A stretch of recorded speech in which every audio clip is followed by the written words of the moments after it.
Speaker. The Honourable Todd McLeay.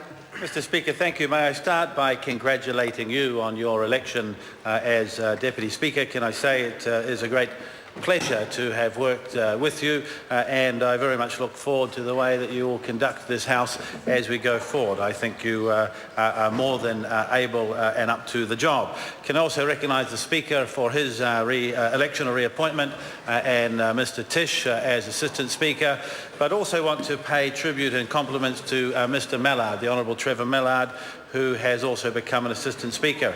And I think, contrary to what the chattering casters might be saying, I think he will do an exceptional job. His knowledge of procedures in this House is almost second to none, and I think that we will look forward to many days, weeks, years, but debates ahead of us where his input will be of assistance to the House. Can I say also, Mr Speaker, that during the election campaign, the highlight for me probably was Mr Mallard's announcement of a policy around bringing back the mower to the hut. And I think that it was an exceptional policy. Indeed, I had conversations with people in my electorate of Rotorua that thought it was a little bit mad. I was in the hut and I looked around and said to one of them, I've just been there, they don't need mowers, they're very good with their lawns. And he said, no, giving everybody in the hut a free mower would be silly, but bringing back the mower to the hut is a good idea. I think it's something that, his colleagues were disingenuous with, but he may have been predicting or foreseeing what would happen in the election. He might also have foreseen what would happen to the Labour Party, and that what they might be doing in the selection of a leader was bringing back the mower. Mr Speaker, can I also pay compliments, recognise the Prime Minister for his work during the election campaign and the way that he has directed New Zealand over the last 6 years. Can I say that he went out on the campaign trails, he allowed New Zealanders to have their say, and they did have their say, and the government was returned. And I can say, Mr Speaker, that we are going to work extremely hard over the next 3 years to prove to New Zealanders, as we did 3 years previously, and the 3 years before that, that we deserve their support, we deserve their vote, and that they can continue to have confidence in the government. Mr Speaker, I want to thank the people of Rotorua for re-electing me for my third term. It's a great honour and one responsibility I take extremely seriously. And in particular to the new areas of my electorate of Rotorua that came about as a result of boundary changes, the Tipoki Township, Ohauiti, Oropi, and also parts of rural Bay of Plenty.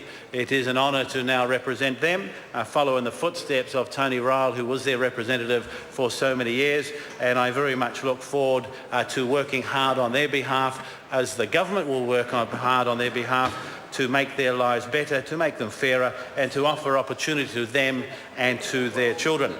Compliments also to colleagues. You see, Mr Speaker, the thing about the Central North Island seats in my electorate of Rotorua is I am ring-fenced with a circle of blue. Every single seat. If I stand on Mount Nongataha and look in any direction, I only see national MPs and national seats. And that can't be said for very many Labour MPs who hold electorate seats in this country. Well, to be fair, you often saw red when you're still here, and that's rage, and I can understand that. I'd be pretty angry if I was sitting over in your seat as well. But, Mr Speaker, what I did wanted to say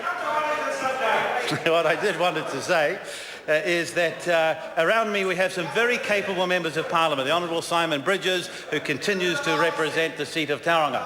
The Honourable Anne Tolley, who continues to represent not only the East Coast electorate, but now the very able, the very capable and the very friendly and genuine people of Kawerau.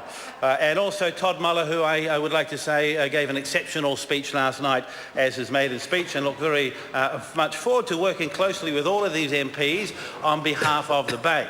And Mr Speaker, that's very much the reason for not only the success of the National Party in the Bay of Plenty, but in all other parts of New Zealand resoundingly, is that we are a team, we join together, we work hard, and we are focused on the issues that matter.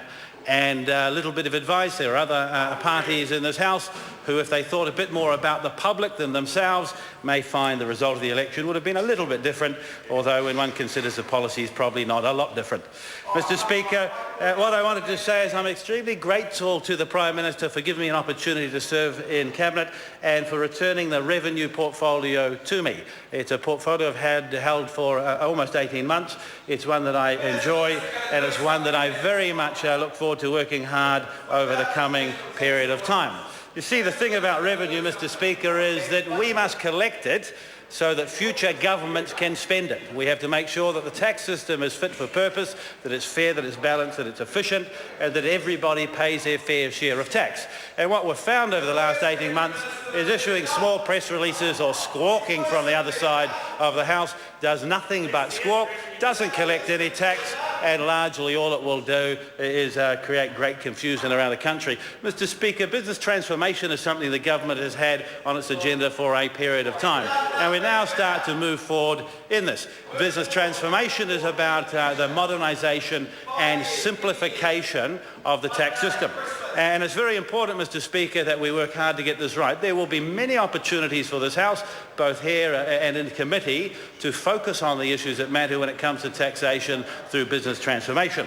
But it's very important that planning has got right, that we look at all of the opportunities that will be available, because first and foremost, this is about the New Zealand public, about simplifying the tax system and about modernising the tax system so that the New Zealand public, mum and dad sitting at home, or the businesses that make New Zealand work can rely upon the tax system and that it's not overly arduous to them. And I look forward very much to working with the dedicated professionals in Inland Revenue as we work through this process. Mr. Speaker, I'm also grateful to the Prime Minister offering me the SOE portfolio. A very important portfolio, and certainly a portfolio we own a number of companies that are of extreme importance to New Zealanders. But it's also important for New Zealanders in the area of SOEs that the companies themselves deliver for New Zealanders. And there will be a job of work to do to make sure that they are as efficient as they need to be, and also to make sure that the taxpayer can rely upon the services they provide, where they do provide services, but that they actually are run effectively and efficiently. And I very much look forward to working closely with the chairs, the boards, the employees of many of these companies, but also Treasury as advisors to look at how we can ensure this on behalf of the New Zealand taxpayer.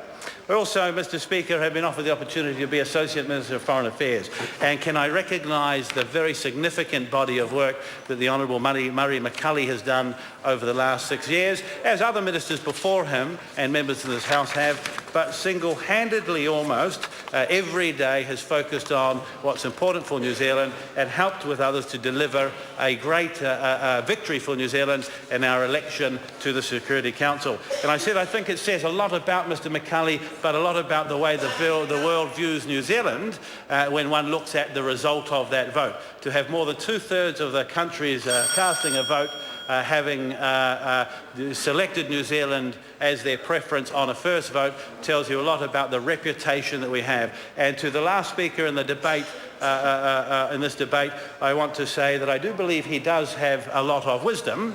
In fact, he should have put his hand up to be another candidate as part of the Labour Party leadership, because I think he probably has more to offer that party than they realised when they got rid of him a short period of time ago. But in the area of foreign affairs, he has a lot of wisdom, but we must be very, very careful not to politicise some of these issues, because we would do a great disservice to the reputation that he and others and Mr. McCully have built around the world for New Zealand. And finally, as Assistant Minister of Trade, I very much look forward to working closely with Minister Grosser and also working closely with New Zealand companies, Mr. Speaker. Trade agreements are very important. Without them, we can't get the important access we need, reducing red tape, getting down the costs and the tariffs when we want our companies to export to other parts of the world. But the negotiation is only part of it. We have experts who will negotiate agreements. We then need to make sure that these agreements are working and that our companies are taking advantage of them. Our business growth agenda is very much focused on that, Mr. Speaker. More than 350 initiatives that allow New Zealand companies to grow and to build, but also to take advantage of these agreements, these free trade agreements. And every time we trade efficiently as a company or a country with another country, it's about jobs. It's about protecting jobs in New Zealand. So, Mr. Speaker, a great body of work for the government. We're focused on the opportunity opportunity New Zealanders have given us. We're focused on the responsibility they've given us. We will work hard on their behalf, just as I will work hard on behalf of the people of Rotorua to show that they were right to have confidence in us to lead this country for another 3 years. Thank you.